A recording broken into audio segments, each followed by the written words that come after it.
Salam alaikum tout le monde. Dans ce podcast, je parle à la rencontre de musulmans et musulmanes qui sont des acteurs positifs de changement afin d'apprendre de leurs expériences et inspirer la prochaine génération de Muslim Makers. J'ai pu visiter les 5 continents, j'ai voyagé dans à ce jour, plus de 50 pays. Et si tu veux, tout ça, ça concourt à une ouverture d'esprit, à accepter l'autre, à échanger avec beaucoup de personnes. Donc pour moi, ça, si tu veux, ça n'a pas de prix. Dans cet épisode, j'accueille Salim Saifi, en poste chez Business France et expert en diplomatie économique depuis plus de 15 ans. Actuellement à Paris, Salim était entre 2018 et 2020 basé à New York, où il manageait l'équipe d'investissement de Business France et a supervisé plus de 100 projets par an. Avant ça, il a aussi passé plusieurs années au Moyen-Orient. Salim nous partage son expérience dans son domaine, les secteurs d'avenir qu'il a identifiés, ses conseils pour travailler à l'étranger et pourquoi ses expériences à l'international lui ont été si utiles dans sa construction. En fait, un VIE, c'est partir à l'étranger pour une période de 6 à 24 mois en entreprise ou en administration française, quel que soit votre parcours. Voilà, donc si vous avez entre 18 et 28 ans, vous pouvez réaliser un VIE ou un VIA, et c'est un vrai tremplin professionnel à l'international. Si ce n'est pas déjà fait, je t'invite à rejoindre le groupe Telegram Muslim Makers pour savoir en avance les personnes que je compte interviewer et proposer des questions si le sujet t'intéresse. Le lien est en description. Bonne écoute. Ok, très bien. Écoute, salam alaikum wa rahmatullah, Salim. Wa alaykoum salam wa rahmatullah. Comment vas-tu? Très bien, alhamdoulilah, et toi? Très très bien. Donc on se parle, toi, depuis Paris. Actuellement, tu es à Paris. Effectivement, à Paris. Ouais. On se disait juste avant l'enregistrement que c'était un vendredi béni, alhamdoulilah. Alhamdoulilah. Écoute, Salim, je vais commencer par te demander de te présenter, une petite introduction rapide. Ouais, avec plaisir. Je vais peut-être commencer. Rabbi shrah li sadri wa yassir li amri wahlul 'uqdatu min lisani yafqahu qawli. Donc, je m'appelle Salim Saifi, j'ai 37 ans et je suis diplômé d'un master en stratégie d'internationalisation, que j'ai réalisé il y a maintenant plus de 15 ans en France et au Mexique. Ces 15 dernières années, j'ai exercé dans le domaine de la diplomatie économique, en fait, dans plusieurs régions du monde. J'ai commencé par l'Amérique latine, le Mexique, que j'ai cité, au Moyen-Orient. J'ai travaillé au Koweït, à Abu Dhabi, et puis à Dubaï. Et puis en Amérique du Nord, San Francisco et New York. Et actuellement, je suis basé à Paris, comme tu l'as dit. Alors, dans mon parcours professionnel international, j'ai eu trois grandes étapes, on va dire. D'abord, entre 2009 et 2016, en tant que directeur régional d'une agence publique française qui s'appelle Invest in France, qui n'existe plus, qui a été fusionnée avec UbiFrance en 2015. Puis de 2017 à 2018 en tant que directeur des investissements financiers, donc à Business France, le fruit de cette fusion, à San Francisco. Et enfin, 2018 jusqu'à 2021, enfin 2020 plutôt, j'ai été directeur du pôle investissement de Business France à New York. Voilà. Et puis aujourd'hui, j'exerce dans le domaine de la coopération internationale entre agences homologues. Donc, je forme des agences de promotion des investissements de pays étrangers. Je travaille notamment avec des pays africains comme les Comores, le Mali, mais également des pays des Caraïbes, Cuba, et puis aussi des pays du Proche-Orient. J'ai un beau projet avec nos frères libanais. Voilà. Ok, très bien. Écoute, je vais rentrer un peu en détail dans certains termes Ouais. que tu as évoqués, qui Mhm. sont un peu inconnus pour moi. Donc, tu as évoqué la diplomatie économique. Tu as travaillé Ouais. dedans. Est-ce que tu peux définir un petit peu ce que c'est? Bah, de la diplomatie économique, si tu veux, c'est de la diplomatie. Donc, tu connais le terme de diplomatie, Oui. donc dans les domaines des relations internationales, mais appliqué à l'économie. Donc, c'est-à-dire que on est en charge de la promotion et du développement des courants d'affaires entre deux pays. Que ce soit des courants d'affaires d'investissement, de commerce, de coopération économique. Et donc, ma mission concrètement au sein de Business France, c'est de pouvoir détecter des investisseurs étrangers qui sont susceptibles d'investir en France, de les informer, de les orienter et puis de les accompagner dès lors qu'ils ont un projet qui se concrétise. Et donc, je les accompagne au niveau national avec l'agence Business France, mais aussi au niveau régional en France, avec tout un réseau d'agences de développement économique qui sont réparties sur le territoire français. Voilà. D'accord. Donc, ça peut être plusieurs cas de figure. Ça peut être des gens qui savent qu'ils veulent investir en France, mais qui ont besoin d'accompagnement, ou des Mhm. gens qui souhaitent investir dans un territoire en Europe ou quelque part d'autre, et tu vas essayer de mettre en avant la France pour qu'ils investissent en France et pas dans un autre pays. Bah, alors, naturellement, hein, en tant que je travaille pour Business France, donc moi, mon objectif, hein, c'est que les investisseurs privilégient la France. Après, c'est un peu plus complexe que cela. Tout dépend du projet et du porteur de projet, Ouais. de son projet économique, de son modèle économique, et puis des atouts du territoire français vis-à-vis d'autres territoires européens ou de principaux concurrents qui sont en général les pays de l'OCDE. Donc, on fait valoir, si tu veux, toute une série de paramètres qui sont des atouts d'attractivité du territoire français et qui Mhm. permettent de pouvoir orienter l'investisseur sur le territoire français plutôt que sur un autre territoire. Ça va les fondamentaux de l'économie française, à la qualité d'infrastructure du territoire, à la disponibilité de talents et notamment d'ingénieurs qui sont quand même de bons ingénieurs reconnus au niveau mondial, à un potentiel de marché, Mhm. etc. Donc, on a toute une série d'argumentaires que l'on partage avec ces investisseurs et qu'on vérifie sur le terrain. C'est-à-dire que ces investisseurs sont très pointilleux et ils ont vraiment besoin de vérifier l'ensemble des informations qu'on leur transmet. Ok. Est-ce que vous avez la possibilité de leur faciliter, disons qu'il y a un blocage, je sais pas, ça peut être par rapport aux taxes, ça peut être les tarifs. Ouais, effectivement, bon, on a aussi un rôle comment dirais-je, de trait d'union entre l'investisseur et les administrations françaises, que ce soit l'administration fiscale ou l'administration douanière, ou peut-être si c'est un projet dans le domaine de l'environnement avec le ministère de l'Environnement, etc., pour pouvoir répondre à l'ensemble de leurs questions et ou éventuellement régler des problématiques qui se poseraient lors de leur parcours d'investisseur. Effectivement, c'est aussi l'un des rôles de Business France. Et du coup, juste, ça peut être évident pour toi, mais c'est quoi l'intérêt ou les intérêts pour la France d'attirer ces investissements et ces entreprises en France?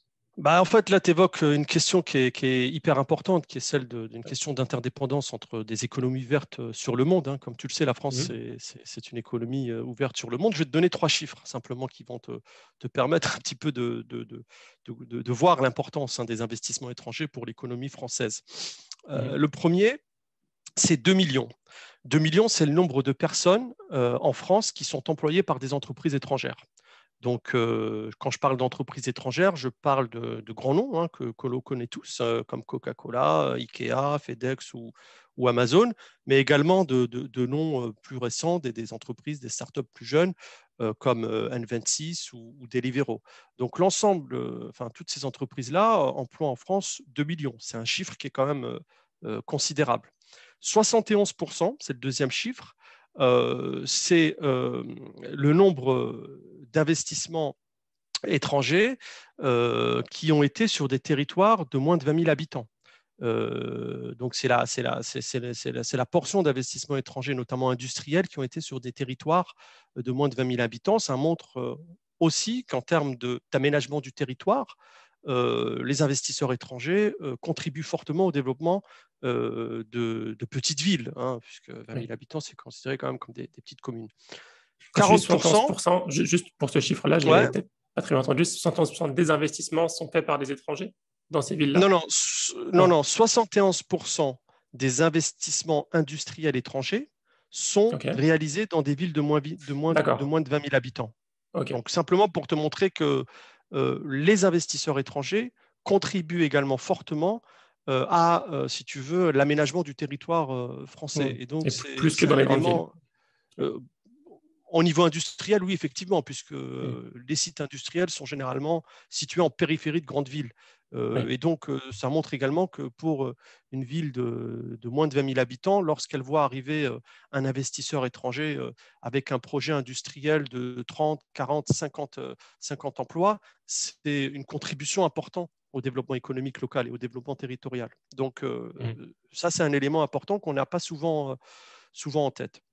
Et puis 40%, c'est le troisième chiffre qui peut être intéressant, qui est particulièrement parleur, c'est la part des investisseurs étrangers dans le CAC 40, donc dans la capitalisation boursière française. Donc à peu près 40%, un petit peu moins de la moitié euh, des capitaux français sont détenus par des non-résidents, par des étrangers, des entreprises ou des individus étrangers. Donc ça montre à quel point également ces capitaux étrangers sont importants pour la France.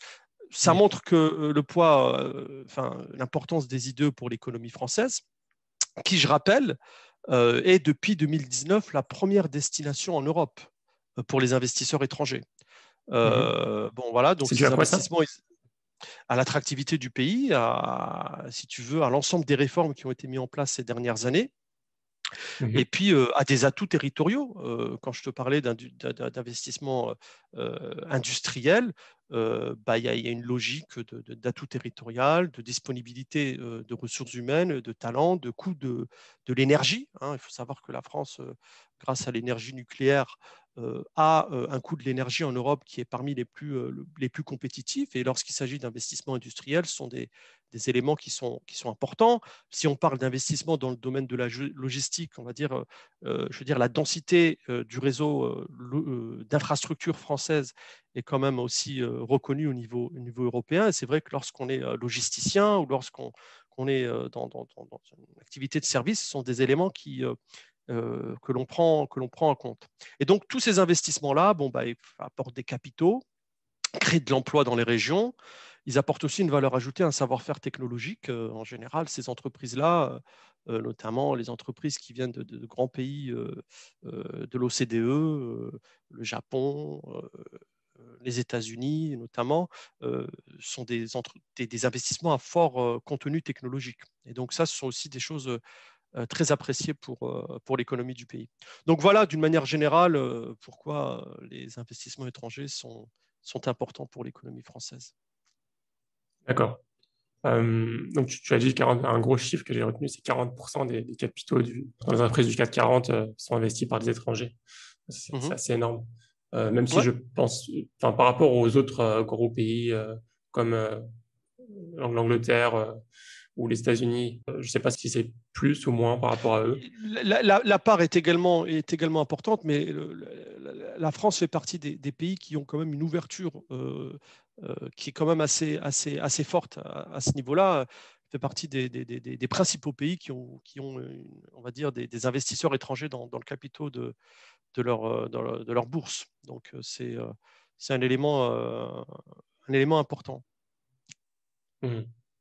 Et tu as évoqué l'année 2019. 2019, ça coïncide aussi avec la période de Brexit, peut-être les lois du président Macron. Oui, alors moi, je t'ai donné les chiffres de 2019 parce qu'en fait, les chiffres de 2020 sont pas encore disponibles. Tu sais, il y a un Ouais, décalage dans le recensement des investisseurs étrangers. Tout ce que je sais, c'est que en 2019, par rapport en 2020, excuse-moi, par rapport à 2019, il y a eu quand même une baisse des investissements étrangers de l'ordre de 17% en France. d'accord. Voilà. Mais il faut rappeler qu'en 2019, les investissements étrangers, ils avaient atteint un niveau record, hein. C'est-à-dire qu'on parlait de plus de 1400 projets d'investissement étrangers. C'était environ à peu près 40 000 emplois qui ont été créés ou sauvegardés, parce qu'il y a des emplois qui sont créés suite à l'implantation de nouvelles activités ou des entreprises qui sont reprises, qui sont soit en difficulté ou pas, mais qui sont reprises par des investisseurs étrangers. Peut-être pour faire simple, hein, pour te parler un peu des types d'investissements réalisés, parce que c'est aussi très intéressant d'en parler. Oui. La moitié des projets, des 1400 projets, sont des créations d'entreprises. L'autre moitié, Mhm. environ, sont des extensions de sites ou des reprises de sites. Et c'est là où la notion d'extension de site, elle est très importante. C'est-à-dire que lorsqu'on parle d'investissement étranger, on pense souvent à un investisseur qui vient avec un nouveau projet sur un territoire. Il faut savoir qu'il y a plus de 22 000 entreprises étrangères en France et que ces entreprises-là ont des projets d'extension, des projets de rachat de sites,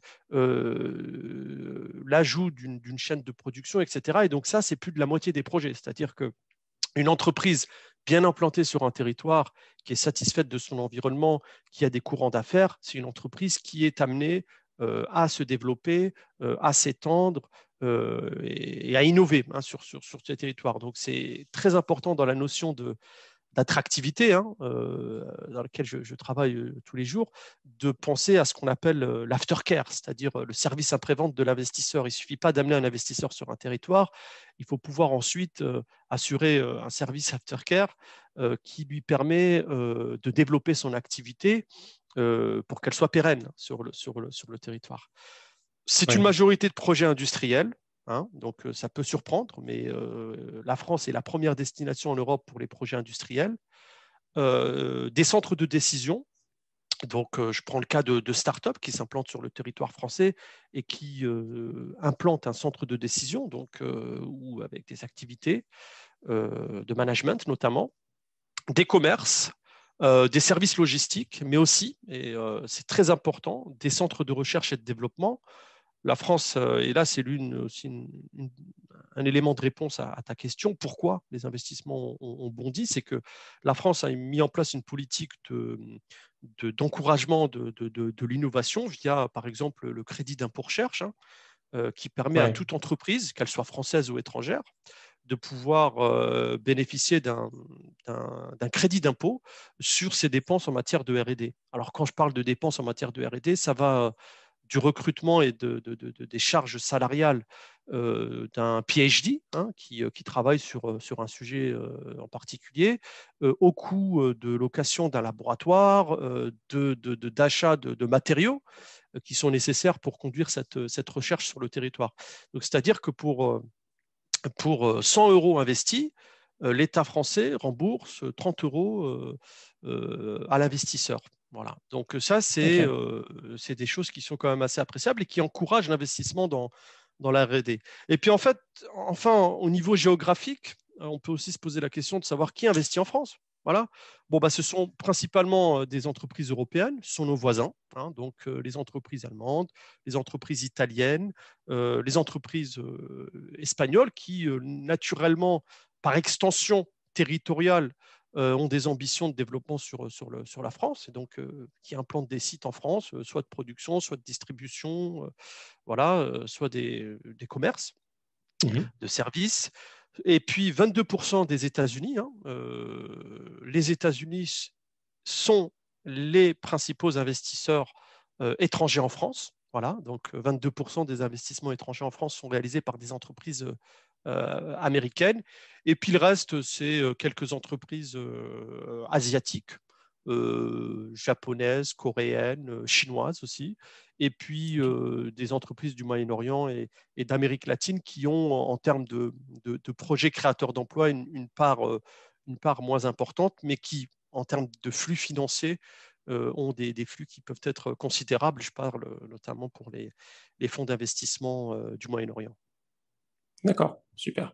Tu as déjà évoqué Business France, mais est-ce que tu pourrais définir un peu le secteur d'activité de Business France? Bah, déjà, c'est vrai que j'ai pas forcément présenté Business France, mais c'est l'agence nationale en fait au service on va dire, de l'internationalisation de l'économie française. Alors, elle est chargée du développement international des entreprises et notamment des exportations françaises et de la prospection et de l'accueil des investissements étrangers en France. C'est dans ce métier en particulier que j'exerce.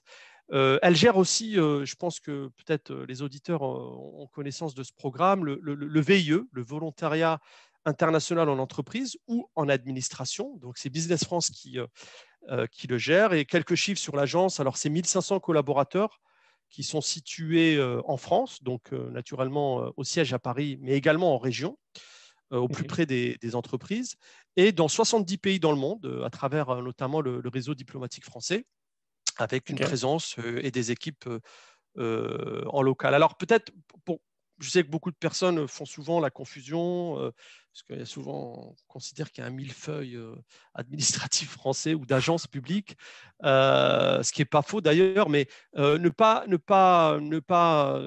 faire de confusion entre Business France et par exemple la French Tech. La French Tech aussi, Hmm. qui est connue, hein, qui a été initiée par Business France, notamment il y a plusieurs années maintenant de cela. Mais en fait, la French Tech, hein, c'est un écosystème de start-up, c'est un réseau en fait Mhm. d'entrepreneurs, d'investisseurs, de décideurs français du monde de la tech.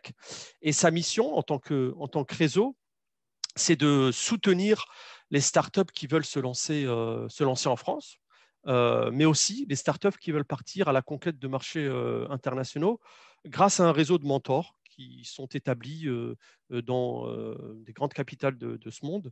Il y en a à Oui. Singapour, à Abidjan, San Francisco. Enfin, plusieurs pays ont établi ce qu'on appelle des communautés French Tech qui permettent d'orienter, de conseiller, de faciliter la vie de l'entrepreneur français dès lors qu'il souhaite s'établir dans un pays.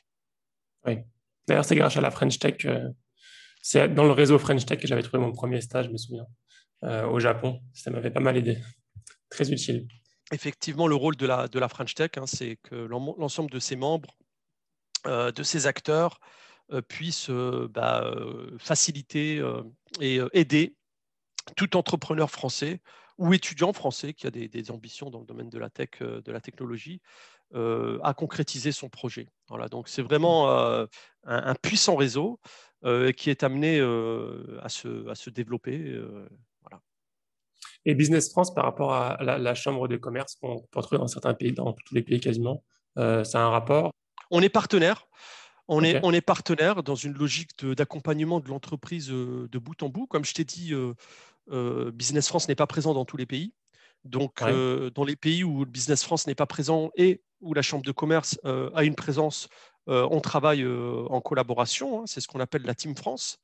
Donc, dès lors qu'on a identifié une entreprise sur le territoire français qui souhaite exporter un produit, je vais te donner un exemple, dans un pays où on n'est pas présent, le Maroc, on passe le relais à la Chambre de commerce française au Maroc, qui, elle, va accompagner sur le terrain l'entreprise française en l'aidant à dénicher des distributeurs, à faire connaître son produit, etc. Donc, on est vraiment partenaire avec les chambres de commerce.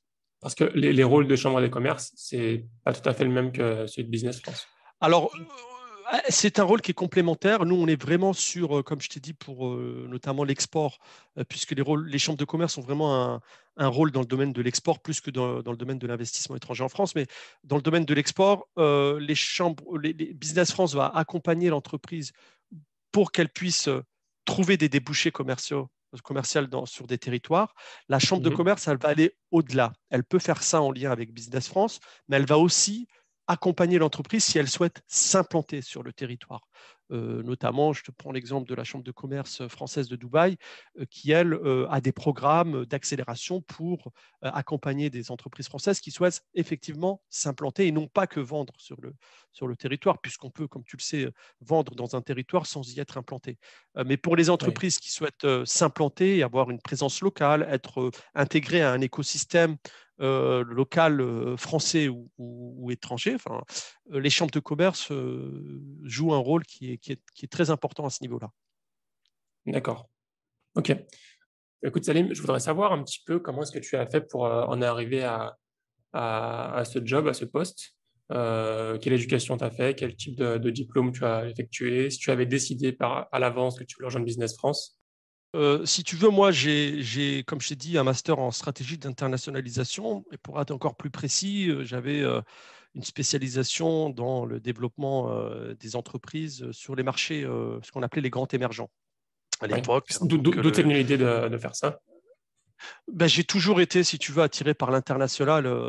Moi, j'ai été diplômé en 2007, hein, de ce master. Et entre 2000, au début des années 2000 jusqu'à la fin de cette décennie, environ après, jusqu'à la crise de 2008, on ne parlait que de mondialisation. Donc, si tu veux, moi, je baignais dans ce phénomène, hein, de mondialisation. et d'échanges internationaux. Et j'ai tout de suite été très intéressé par ce sujet-là. Je suis aussi très intéressé par les sujets d'interculturel, de géopolitique. Et donc, ce qui m'a amené le plus naturellement possible à choisir un parcours, entre guillemets, académique à l'international, avec des échanges à l'international. J'ai passé près d'un an au Mexique, en fait, où j'ai également eu un master dans une université mexicaine. Donc, D'accord. j'ai vite voulu travailler à l'international. Et puis, si tu veux, les premiers stages que j'ai effectués m'ont orienté vers ce parcours du développement économique. Et puis, j'ai, par recommandation, par aussi intérêt, postulé à des postes au sein des réseaux d'ambassades, ex-Ubi France, Invest in France, et puis maintenant Business France. J'ai également travaillé au Trésor, hein, donc à la Direction générale du Trésor en tant que VIA. C'était à Abu Dhabi entre Mhm. 2007 et 2009. Et C'est donc quoi VIH? alors VIA, c'est volontaire international en administration. Donc comme tu sais, il y a le VIE en Mhm. entreprise et puis il y a le VIA en administration. Le VIE, c'est à peu près, pour te donner quelques chiffres, c'est à peu près 8000 VIE dans le monde aujourd'hui qui sont répartis dans 2500 entreprises. Les VIA, il y en a un petit peu moins, je crois qu'on est un peu plus, enfin, tous les ans, il y en a à peu près une centaine qui sont répartis dans 3-4 administrations, hein, qui sont des agences publiques généralement, hein, donc Business France, ça peut être également l'AFD, l'Agence française de développement, ça peut être la BPI, ça peut être une autre administration comme la DG Trésor, la Direction générale du Trésor. Et donc, c'est l'équivalent d'un VI, mais en administration et non pas en entreprise. Voilà, donc D'accord. j'ai fait ça entre 2007 et 2009. Et si tu veux, j'ai confirmé tout l'intérêt que j'avais pour un parcours à l'international. Et donc, j'ai continué et j'ai progressé à ce niveau-là. D'accord. Le secteur, tu t'attendais à ce que tu fais maintenant ou tu t'attendais à quelque chose de différent? Est-ce que tu es satisfait de ce que tu fais? Ben, ouais, ouais, je suis satisfait. C'est pour ça que je le fais toujours et que je compte bien poursuivre encore quelques années dans le milieu du Mhm. développement économique et de la diplomatie économique. Hein. Pour moi, c'est un univers qui est extrêmement riche, qui m'a Oui. permis de rencontrer énormément de personnes. Lorsque j'étais en poste aux Émirats Arabes Unis, hein, pour te donner une idée, c'était le premier bureau de l'agence, hein, établi à Dubaï. Donc, si tu veux, j'ai établi un portefeuille de plus de 1200 entreprises, hein, qualifiées dans la région Mhm. du Golfe, donc des entreprises locales. J'ai prospecté 5000 comptes, j'ai réalisé 800 entretiens d'affaires avec des CIO de la région. Et mon action, in fine, elle a permis de détecter et d'accompagner à peu près 50 projets d'investissement, hein, sur cette 8-9 années. Oui. Mais si tu veux, c'est des belles rencontres que j'ai faites, des Oui. rencontres avec des grands fonds souverains, des rencontres avec des family office, avec des grandes familles locales, qui avaient des projets, des ambitions de développement en Europe. Et donc ça, si tu veux, moi, ça m'a vraiment enrichi quand j'étais également dans la Silicon Valley à San Francisco. La mission, elle était parce qu'on a constaté une opportunité croissante d'accompagnement des investisseurs financiers. Hein. Je parle des fonds de capital venture Mhm. en France. J'ai coproduit un roadshow, hein, pendant ces 18 mois où j'étais à San Francisco, un roadshow de grands fonds de capital risque de la Silicon Valley, parmi les plus importants. Et ça m'a permis d'approcher des acteurs de premier rang de la Silicon Valley. J'ai établi le programme, j'ai accompagné son déroulement. Et ça aboutit à de beaux investissements, dont un de plus de 70 millions d'euros dans une start-up française. Donc, si tu veux, Mhm. ce sont des expériences qui sont très intéressantes et je compte bien poursuivre ces prochaines années avec une ou deux expatriations supplémentaires. Ouais. En termes de débouchés par rapport à tes études, tu aurais pu faire quoi d'autre? Est-ce qu'il y avait tes camarades, tes collègues, ils ont fait le même type ils ont suivi le même type de métier? Alors, la plupart, la grande majorité effectivement sont orientés sur des grandes entreprises internationales, Mhm. mais pas forcément à l'étranger, hein, ici en France. Donc, certains sont restés en France Mhm. en tant qu'acheteurs, par exemple, des acheteurs internationaux pour le compte de grands groupes. Mais il y en a aussi quelques-uns qui ont été dans des organismes, par exemple des grandes banques de développement, comme la Banque mondiale ou la BERD, donc la Banque européenne de développement. Donc on a vraiment une multitude de possibilités en ayant opté pour ce diplôme-là. D'accord. Tu m'as dit que tu as accompagné pas mal de projets d'investissement. Mhm. Parmi les investissements que tu as accompagnés, est-ce que tu as identifié des secteurs d'avenir? Bien sûr, effectivement, si tu veux, il y a des secteurs d'avenir, notamment ici sur le territoire français, mais pas que, hein. Je suis pas mal imprégné de ma dernière expérience sur le continent nord-américain. Mais incontestablement, je pense que d'une manière générale, hein, euh, le secteur, ce qu'on appelle le digital, c'est pour moi un secteur qui va être amené à se développer encore plus et de manière exponentielle parce que on a en France, mais pas que, hein, dans beaucoup de territoires aujourd'hui, une nouvelle génération d'entrepreneurs, hein, de jeunes qui veulent, à l'époque, à mon époque, la plupart des jeunes souhaitaient s'orienter vers un grand groupe ou vers une administration, etc. Aujourd'hui, c'est plus le cas. La grande majorité des jeunes veulent, veulent créer leur entreprise. Et donc, il y a un mouvement, une nouvelle génération d'entrepreneurs. Il y a une disponibilité du capital qui est très importante, hein. Aujourd'hui, l'accès au capital, il n'est plus aussi contraignant qu'il y a une vingtaine d'années. Des talents formés, donc, et puis des aides. Il y a pas mal d'aides, que ce soit des aides sous forme de mentoring, hein, dans des accélérateurs, des incubateurs, ou des aides financières.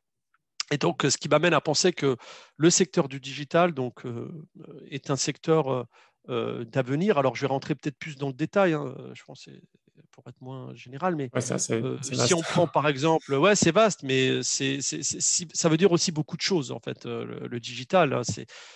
Si on rentre dans le détail, je vais te donner quelques exemples très concrets qui, pour moi, sont des exemples où il y a des segments, des opportunités, des niches en France à exploiter, à explorer Mhm. notamment. Le domaine de la silver economy, hein, comme tu le sais, c'est une notion qui est assez récente, qui désigne l'ensemble des marchés, des activités, tous les enjeux économiques qui sont liés aux personnes âgées, hein, en général de plus de 60 ans.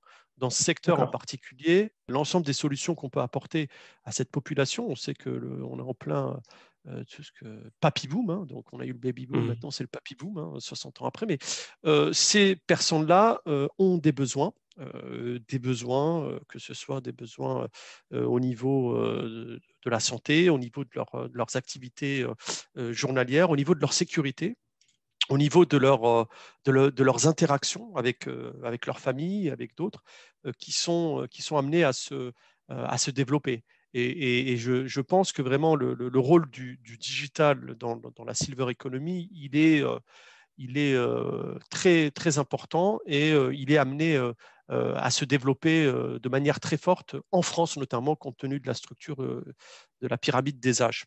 Je te donne un autre Ouais. exemple au niveau de la food tech.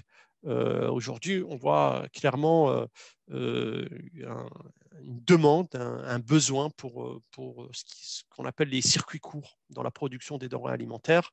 Mhm. On voit de plus en plus d'entreprises proposer directement des produits frais, des légumes, des fruits, tout type de produits dans un territoire à l'achat directement via des applications, etc. Je pense que Mhm. ça aussi, c'est une tendance une tendance très forte. Ou quand je parle de food tech, je parle également de fermes urbaines. On voit maintenant sur les toits de Paris se développer des fermes urbaines qui produisent des fraises, enfin des laitues, etc.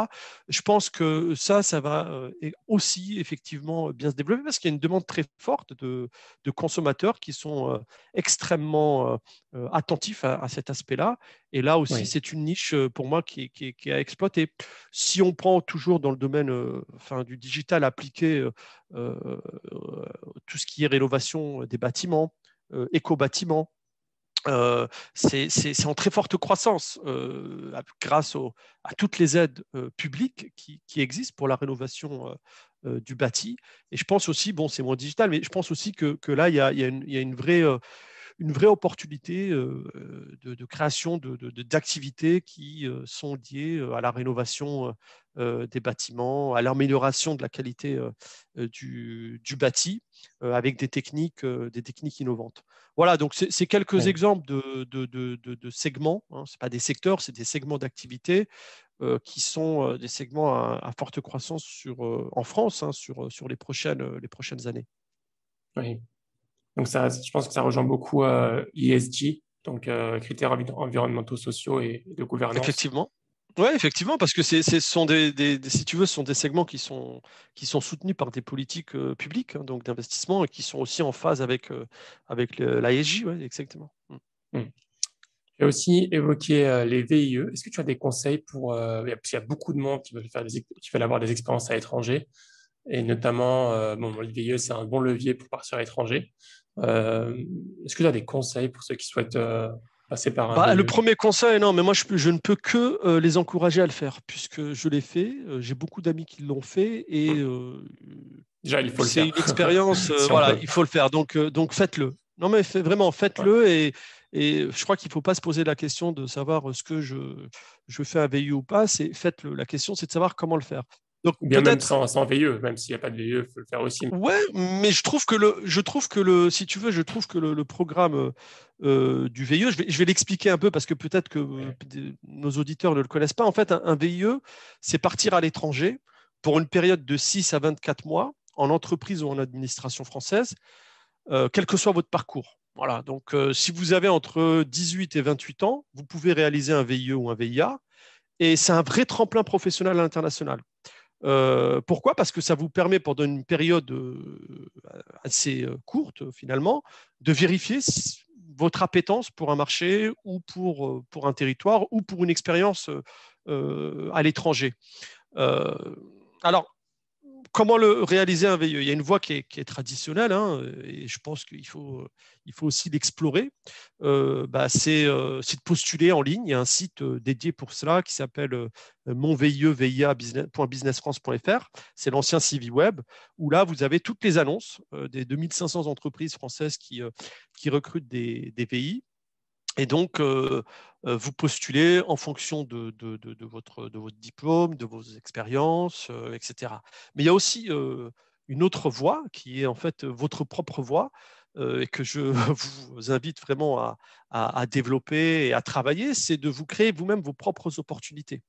Dans la mesure où toute entreprise française qui a une activité à l'international peut recruter un VIE ou un VIA, c'est vraiment de vous créer vos propres opportunités. Je vous donne un exemple. Vous êtes étudiant, vous êtes en fin d'année en master, et puis vous avez un stage de fin d'études à faire dans une entreprise. Vous êtes recruté par un établissement bancaire pour un stage de 5 à 6 mois ou une entreprise qui a des filiales à l'étranger.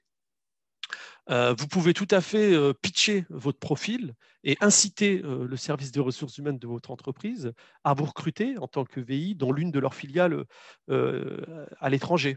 Euh, Mm. N'hésitez pas vraiment à partager cette information avec vos RH parce qu'elles ne sont pas toujours toutes bien au fait du programme VIE et des atouts que propose le programme VIE pour des services de ressources humaines et des entreprises françaises. Je vous donne un autre exemple. Vous avez 27 ans, vous êtes dans une entreprise qui a également des activités à l'étranger ou pas d'ailleurs, hein, mais qui s'intéresse à l'international. Vous entendez parler du projet d'ouverture d'un bureau en Afrique, n'importe quel pays qui vous intéresse. N'hésitez pas à proposer au service RH de vous recruter en tant que VI pour une période de 24 mois pour aller ouvrir le bureau, pour rejoindre une équipe qui est en cours de constitution. Vous savez, une personne qui est déjà formée, qui connaît l'entreprise, qui a un savoir-faire et qui connaît le fonctionnement d'une entreprise, c'est toujours plus simple de la garder et de lui proposer de s'expatrier pendant quelques années plutôt que de recruter un nouveau profil en local qu'on va devoir former, etc. Donc, vraiment, créez-vous vos propres opportunités. Hein. Et j'ai beaucoup d'expérience et beaucoup d'amis qui ont pu partir en VI parce qu'ils s'étaient eux-mêmes créé cette opportunité d'expatriation, de par les relations qu'ils avaient déjà au sein de leur entreprise. Oui. Tu peux rappeler les atouts rapidement, les gros atouts pour les entreprises et pour l'employé de faire un VIE financier? Alors, bon, les atouts financiers, si tu veux, c'est surtout une sécurité, c'est-à-dire que tu pars entre 6 et 24 mois à l'étranger avec on va dire une certaine couverture, une couverture médicale, une couverture au niveau financière, puisque tu bénéficies pas d'un salaire, mais d'une indemnité hein, qui te permet, qui est évaluée et qui est revue tous les trimestres et qui te permet, pour une personne en général, de pouvoir vivre correctement dans un pays, de pouvoir se loger, de pouvoir se nourrir, de pouvoir avoir un petit budget loisir. C'est aussi l'opportunité pour le VI de découvrir un pays, de pratiquer une langue, parce qu'en général, lorsqu'on sort de ces études, on n'est pas toujours très opérationnel au niveau linguistique. Donc, partir 24, 18 mois, par exemple, aux États-Unis, ça nous permet de perfectionner notre anglais. Et puis, ça permet aussi de confirmer ou pas un intérêt pour l'international. C'est ce qu'il y a d'intéressant. C'est-à-dire que si au bout de 18 mois, finalement, on se dit, bon, bah, c'est parfait, c'est ce que je veux, je souhaite rester, bon, bah, vous pouvez postuler à des offres d'emploi en local ou rester au sein de l'entreprise en tant que recruté local ou qu'expatrié. Et si vous voulez rentrer en France, bah, vous rentrez en France et puis vous avez passé ces quelques mois à l'étranger avec une sécurité. Pour une entreprise, il faut dire qu'en fonction des pays où ils envoient ou ils recrutent le VI, bah, ça leur résout de grosses problématiques au niveau RH. Hein. C'est pas toujours facile de trouver les bons profils à l'étranger. L'entreprise, là, si tu veux, il y a des milliers de postulants pour un poste à chaque fois, donc, ou quelquefois des centaines ou des milliers hein, pour un seul poste qui paraît au sein de mon vie.businessfrance.fr.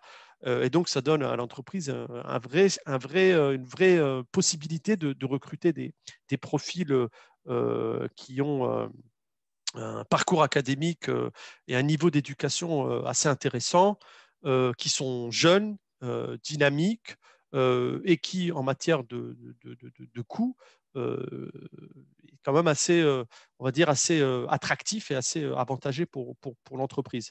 Donc voilà, donc il y en a encore, il y a pas mal d'atouts. Hein, enfin, je vous invite vraiment à aller sur le site Business France et On cotise toujours pour le chômage en VIE? je crois pas, non. Une fois le Non, retour en France, non, c'est pas le chômage, mais c'est peut-être d'autres aides qui d'accord. existent voilà, dans le dispositif d'aide publique française. Mais en général, un VIE qui a 25 ans, lorsqu'il part, il part pour rester. Hein. Ouais. Et puis voilà, s'il vient, il revient et puis il a quand même un certain coussin et certains filets qui lui permettent de rebondir. Voilà. Oui. Qu'est-ce que ça t'a apporté, toi, d'avoir toutes ces expériences dans tous ces pays, Moyen-Orient, États-Unis, humainement, en termes d'évolution de carrière? Ben, une ouverture d'esprit en fait, puisque lorsqu'on on part à l'étranger comme ça et qu'on a la chance de pouvoir rencontrer beaucoup de monde, c'est aussi partager beaucoup de choses, que ce soit au niveau culturel, au niveau linguistique, au niveau des loisirs. Ça m'a aussi permis, si tu veux, de pouvoir voyager. Moi, j'ai une passion, un hobby qui est, comme je te l'ai dit tout à l'heure, l'interculturel, mais ça passe aussi par le voyage et le Mhm. contact avec différentes cultures, mais aussi avec la nature. Et j'ai eu beaucoup d'occasions de voyager, hein. Grâce à mes expatriations, à chaque fois dans des régions du monde, j'ai pu visiter les 5 continents. J'ai voyagé dans à ce jour, plus de 50 pays. Et si tu veux, tout ça, ça concourt à une ouverture d'esprit, à accepter l'autre, à échanger avec beaucoup de personnes. Donc pour moi, ça, si tu veux, ça n'a pas de prix en fait. Mhm. Voilà. Ouais, très bien. Et est-ce qu'en termes d'évolution de carrière, tu penses que ça t'a bien aidé ou pas spécialement? Bah, si tu veux, en termes d'évolution de carrière, enfin, au sein de l'administration française, je veux dire, c'est avant tout tes compétences, hein, qui priment.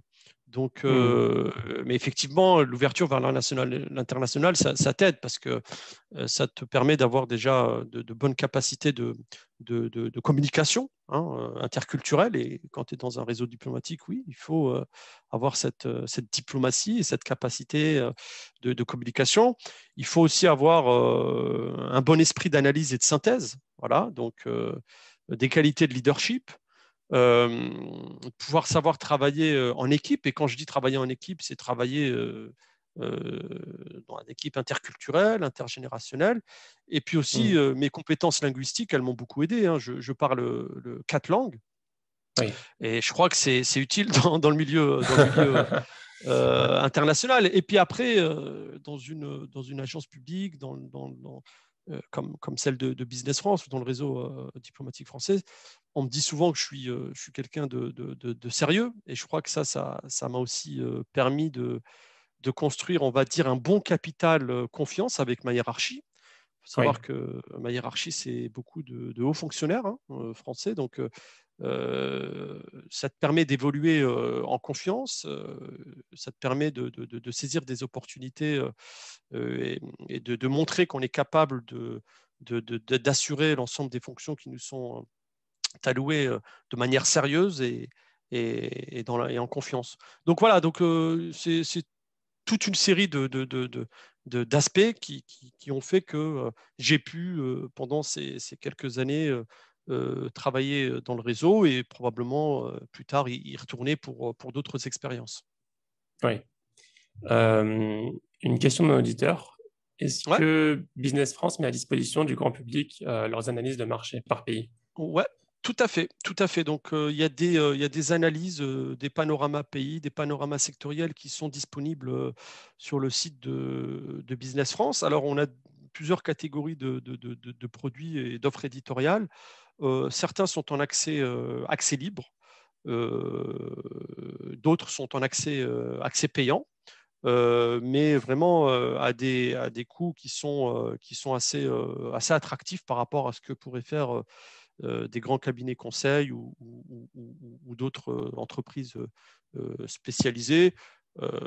Pour vous donner un exemple, le guide des affaires, par exemple, guide des affaires aux Émirats arabes unis, guide des affaires en Algérie, guide des affaires en Chine, qui est en fait une vraie ressource utile pour un investisseur ou une entreprise qui souhaite se développer. Il est vendu à peu près à 80 euros, ce qui est un prix qui est quand même assez abordable pour une Oui. entreprise, pour le grand public. Et puis ensuite, il y a des offres régulières, il y a des packages qui sont faits. Il est offert si l'entreprise en question euh, prend des prestations payantes, d'autres prestations payantes de mise en relation, etc., auprès de Business France. Ok. Une autre question, y a-t-il des accompagnements spécifiques pour les PME souhaitant se développer à l'étranger? Oui, il y en a une multitude et je vous invite vraiment à visiter le site de Business France.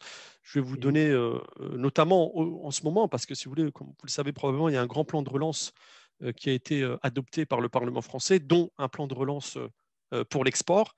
Et donc ce plan de relance prévoit toute une série d'aide pour aider les entreprises exportatrices françaises à regagner certaines parts de marché qu'ils auraient peut-être perdues pendant la crise.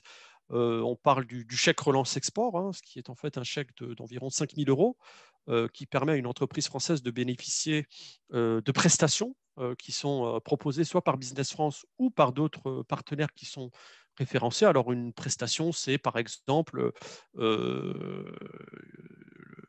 la mise en relation par un bureau de Business France à l'étranger avec une dizaine de distributeurs chinois ou des distributeurs australiens, enfin, en fonction de la géographie que vous aurez sélectionnée.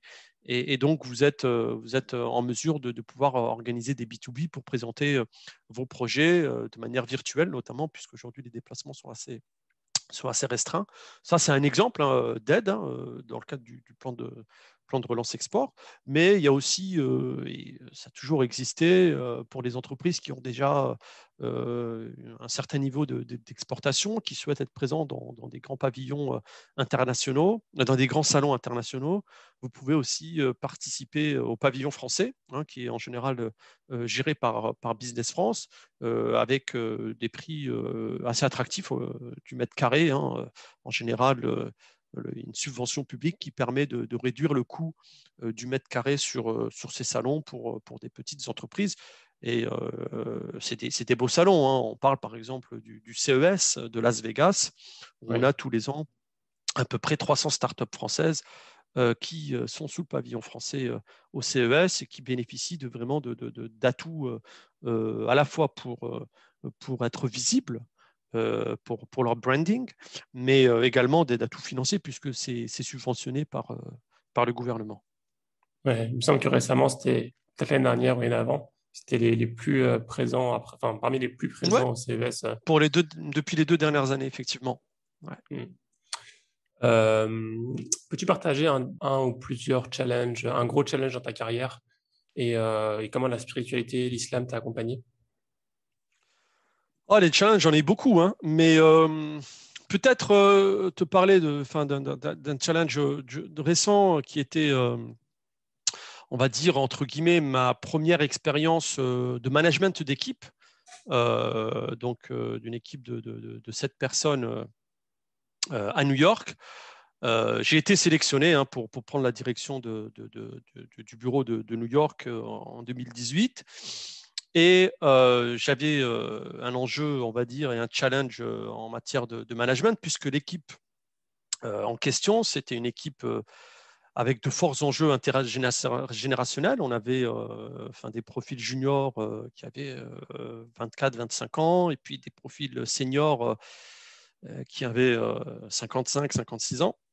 Donc, si vous voulez, c'est un vrai enjeu en matière de management et puis en matière d'interculturel avec une équipe qui était vraiment riche au niveau culturel, des Français, des Américains, des Sud-Américains, notamment colombiens, etc. Donc, tout ça dans un contexte de réorganisation, hein. On sait que lorsqu'il y a des réorganisations, c'est toujours en matière de management, il faut être particulièrement attentif. Et donc, c'est un défi que j'ai honoré, qui n'était pas simple.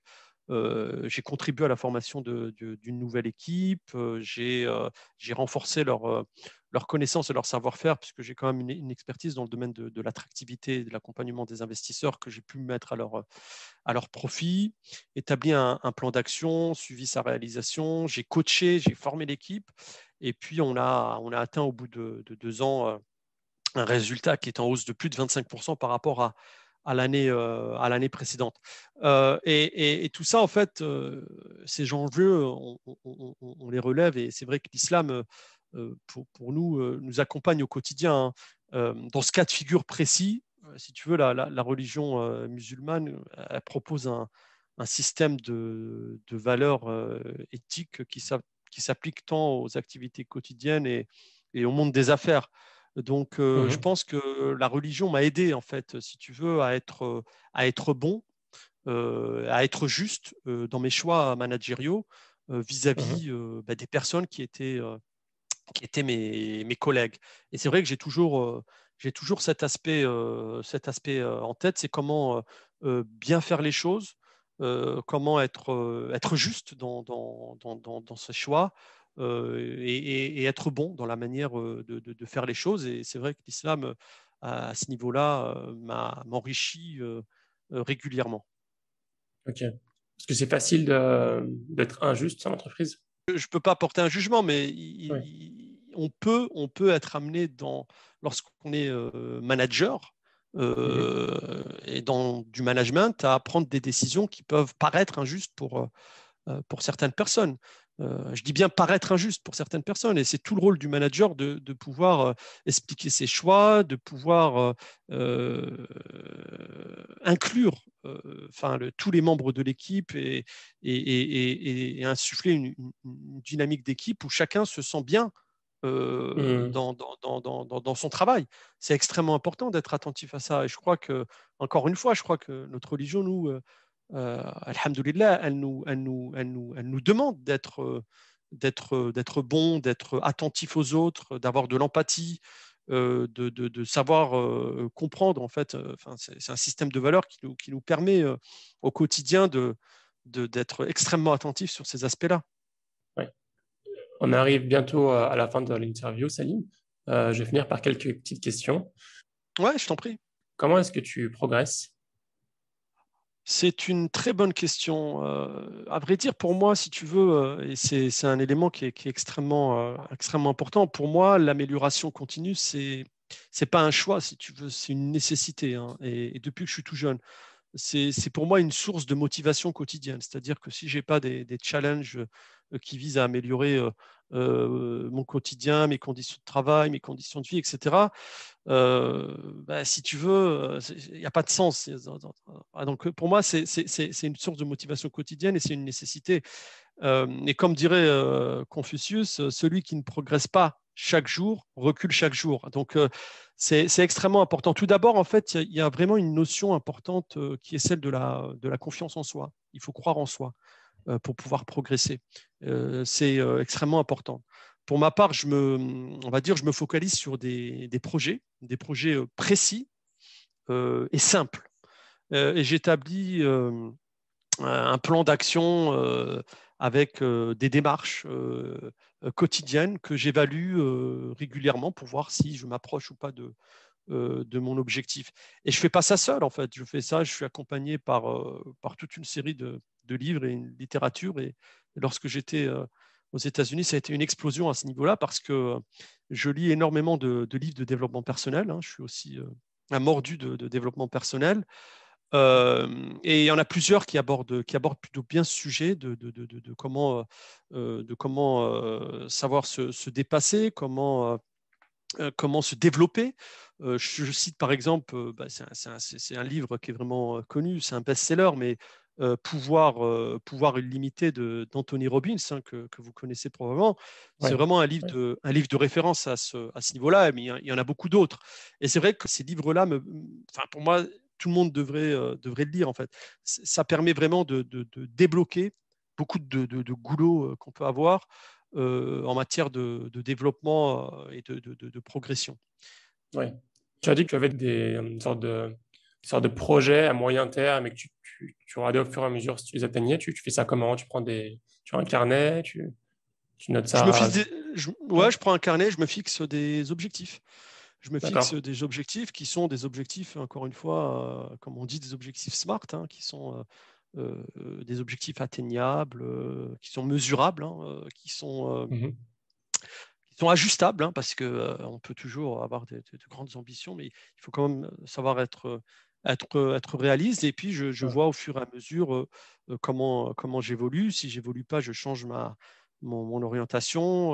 Enfin, si j'évolue pas dans le sens où je souhaiterais, je change mon orientation, etc. Mais je pense que ça, c'est une étape indispensable, hein, de pouvoir y aller par tâtonnement et petit à petit.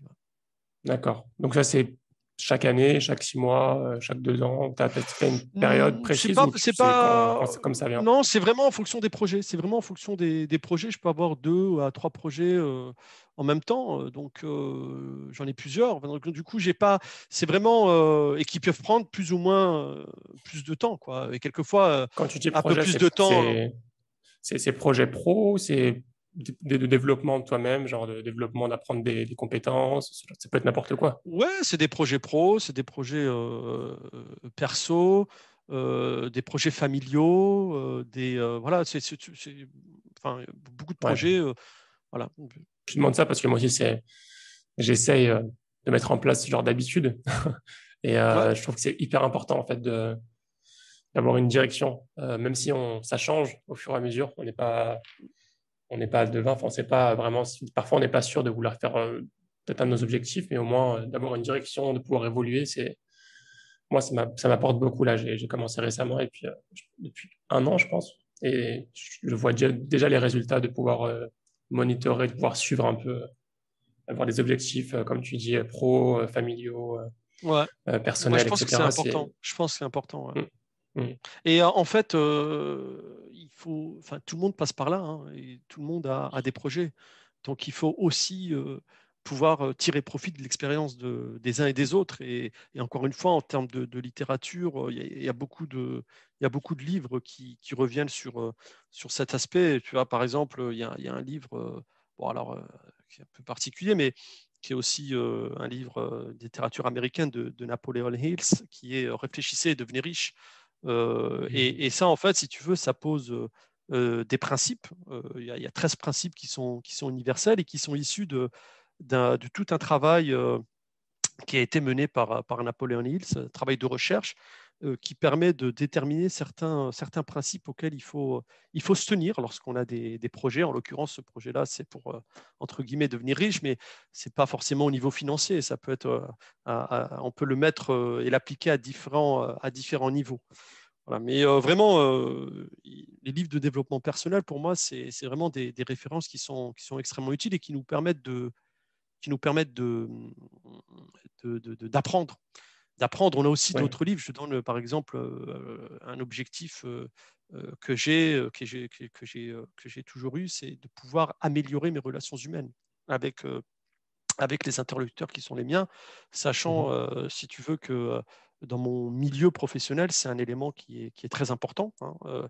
Donc, il y a aussi des livres qui sont issus de la littérature musulmane, hein. Je vais citer un livre que vous connaissez peut-être aussi qui s'appelle Istamti' bi hayatik, Profite de ta vie, de Mohamed Al-Arifi. Et en fait, c'est vraiment l'apprentissage, l'art des relations humaines selon la biographie du prophète. Et, Bien sûr. et on apprend énormément de la manière de pouvoir valoriser l'autre, de pouvoir comprendre l'autre, de pouvoir ne serait-ce que faire des compliments et des encouragements à l'autre pour pouvoir améliorer son relationnel avec les personnes. Voilà, et puis Oui. il y en a beaucoup d'autres, hein. Enfin, il y a beaucoup d'autres livres qui sont intéressants à ce niveau-là. Super. Bah écoute, je te poserai pas la question de recommandations de livres, tu en as donné pas mal, 3, que je mettrai en description, Inch'Allah. Est-ce que tu as des hobbies, des habitudes? Parce que je t'ai dit, hein, moi, mon principal hobby, c'est vraiment de voyager. Donc, j'adore le voyage, quoi. Je suis passionné par les voyages. Et dès que j'ai quelques jours de disponibles, j'en profite Compliqué pour, là. euh, pour faire une escapade. Et effectivement, ces mois-ci sont un petit peu compliqués, mais ce qui ne m'empêche pas non plus de voyager, et notamment en Europe, hein. Je l'ai fait et je continue à le faire. Mais voilà, donc pour moi, c'est le contact avec, quand je dis voyage, c'est pour contact avec des cultures, avec la nature. Hmm. Enfin, je peux rester des heures et des heures face à une montagne, enfin, à la mer. Enfin, contempler la nature, pour moi, c'est un moment fort qui me permet que je sois seul ou accompagné, de réfléchir, de me ressourcer. Voilà, donc vraiment Ouais. l'un des principaux hobbies, c'est vraiment le voyage.